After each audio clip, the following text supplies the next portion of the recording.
the New Zealand government, as well as the exporters. As we stand right now, what is the latest development, and have we been able to resume exports? Have we been able to come to agreement?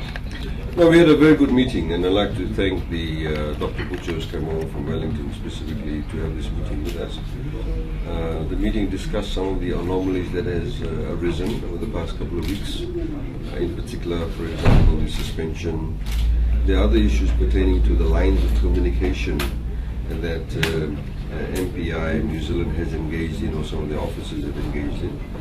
So we've established that obviously the competent authority in Fiji for biosecurity matters is BAF itself, and that all lines of communication should be coming through BAF. We found that there were some lines of communication from MPI that was not following the proper protocol. So we've established that there'll be communication essentially, consolidating that line of communication. Regarding the actual facility at Nature's Way, there's already been an audit carried out over the past few days by BAF. They're presenting their preliminary report to New Zealand MPI. They meet in about an hour's time, and we'll be discussing that. And we hope that the suspension will be lifted. We also discussed from our perspective that suggested that the suspension was not necessarily appropriate in this case, for the entire set of fruits and vegetables. So we had discussions around that, but it was a very amicable meeting. We of course discussed that there is trade on both sides. They do export potatoes, onions, and fruits to Fiji, even vegetables in some instances, and so do we. And that it is of our mutual interest to make sure, or to ensure that all proper protocols are followed.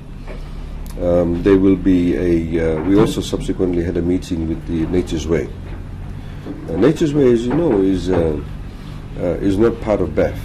Nature's Way is a cooperative that's made up of exporters, and they were way back, I think, in the 90s, given the facility to run the facility that provides heating facilities before certain fruits and vegetables can be exported to reduce any risks that is considered a risk by New Zealand MPI and other importing countries. And so we had discussion with them. There's some service issues we discussed with them, and also again protocols that needed to be followed by them. And we've also discussed, they raised issues about their current funding, which they get essentially from the fees that they charge to the exporters. So we had some discussions. We've asked them to make some submissions on that. But overall, the meetings have been very good. As you know, that the Minister for Agriculture and Minister of Industry and Trade were also with us at the meeting, together with the Permanent Secretary and the CEO of BAF, essentially highlighting how important this is for us, and of course it has an impact on the everyday farmers in Fiji. Operationally, so far as the facilities are concerned, are we okay in terms of heating the product? Yes, we believe we are. There were some recommendations made back some time ago unilaterally by one of the officers of MPI. But again, we've said that proper protocols need to be followed in terms of the line of communication. The audit that has been carried out over the past few days will address all those issues that have been raised. There's an issue of Nature's Way perhaps needing to ensure that regular maintenance is carried out of the heating facilities, so we've also established that with them. As you know, that Nature's Way is the only entity that provides the service. There's not much competition. In other countries, you have a number of suppliers of this particular service. So we've also discussed that, and then we're looking at perhaps opportunities where you could have another supplier. And as you also know, that this type of facility is only available in Nadi, in Fiji. So you may have a dalo exporter from Tailevu or Navua, but it all has to be done here. I suppose the logic being that the flight goes from here, but then of course if Nosori opens up, or there's obviously flights from Nosori, so if there's a facility there, it makes then our exports less inexpensive, or makes it inexpensive, or at least reduces the cost at the very least.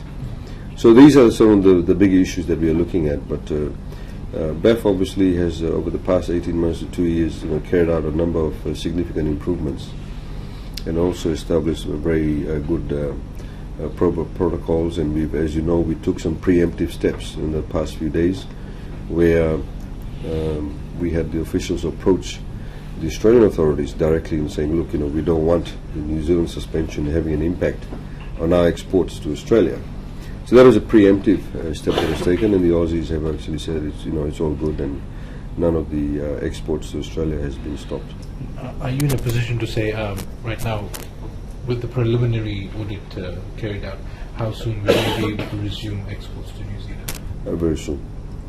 You wouldn't have an indication of days or... It would not be prudent of me to comment on that. It just depends on the meeting which they're going to have in an hour's time, and for New Zealand MPI to go through the audit report that BAF has carried out. Was that the impression you got during the meeting with the New Zealand representative, that they were keen to have the exports resumed? Yeah, I think they seem very keen to resume exports. In the same way as we've said yesterday that whenever you have biosecurity issues, there are certain levels of anomalies that you tolerate. So you can have a risk, but if it can be assessed, that if it's within a particular percentage, you let it through.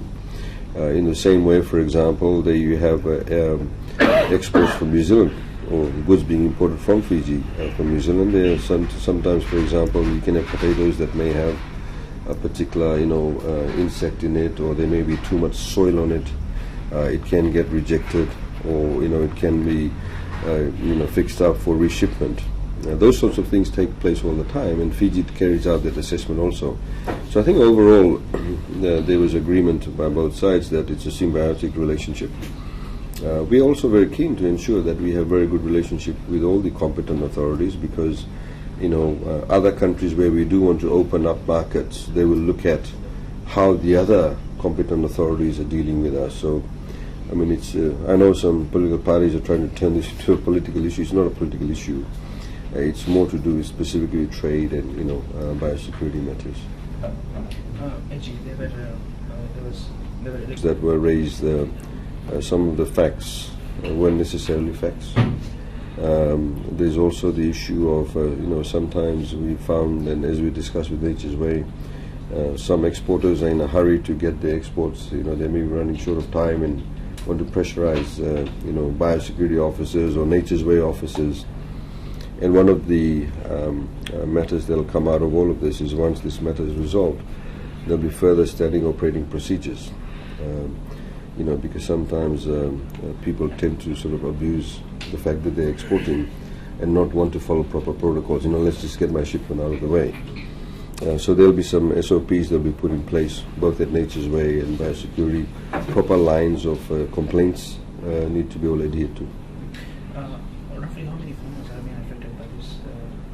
Well, I can't tell you offhand, but there were certain consignments that were let through by New Zealand, even though the suspension was in place. There are other products that have been allowed through. So, again, this Friday, for example, the biosecurity is arranging a training session for farmers and people like, who do the packing. And of course then the various other stakeholders that are involved in the entire value chain process. There's training for them to ensure that there is compliance, and they also understand how to mitigate risks. Because obviously the Minister of Agriculture is carrying out a lot of initiatives to get people to farm and produce, but they also need to understand if they want to export, and all the other sort of middlemen, middlewomen, whoever's involved in the process, they also need to understand how to mitigate the risks. So all the training is there being put in place for them. Farmers are claiming to make losses in thousands of dollars. Any plan as such to perhaps compensate or assist them in any way for the losses they have made? Well, you need to look at where there's negligence, if there's negligence at all. Sometimes, for example, shipments get rejected. It doesn't mean that there's actually a claim that's been paid out, because it depends where the negligence took place, if any. That, I think, is not the real issue. I think the fact is that most of these items hopefully will be exported very soon with the suspension lifted. No, I think you need to say, well, whether there's any negligence. Normally compensation is when there's negligence. And so far we have not seen any negligence per se. It's simply New Zealand making a particular call on it. And as far as we can see, there has been no negligence on the part of the Fijian authorities. It's one of those things that we do go through. In the same way, for example, if you get potatoes coming from New Zealand, and if they do not meet the standards set by the Fijian authorities, the New Zealand authorities don't compensate the New Zealand farmers. But obviously this is why it is only very, very critical that we have all the proper protocols in place all the time, and that both sides actually have an understanding of it. Any message you'd like to get across to the farmers? Well, I think, as far as the, not just the farmers, but also the people, the entire group of stakeholders involved in the export of our goods and services, in particular for the export market for fruits and vegetables, that government obviously is here to step in very quickly. As you know, that we took some preemptive steps with the Australians, and they have said all is okay. So similarly, government will try and assist from all ends. We called in the Nature's Way people today. We've also asked the MPI people from New Zealand to come in, and they obviously came in. So we're here to very quickly facilitate, and I think it's very critical for all the farmers and all the exporters, because as you know, that a lot of the exporters actually aren't the farmers themselves directly. There's a lot of middlemen. So everybody needs to understand what are the standards expected of them, and everybody needs to follow the proper protocol if we want to have longevity in terms of exports. When the exporters do go to Nature's Way, they should not try and bypass the system. It is in everybody's interest to follow the system. If it says it needs to be in the furnace for 20 minutes, it needs to be there for 20 minutes.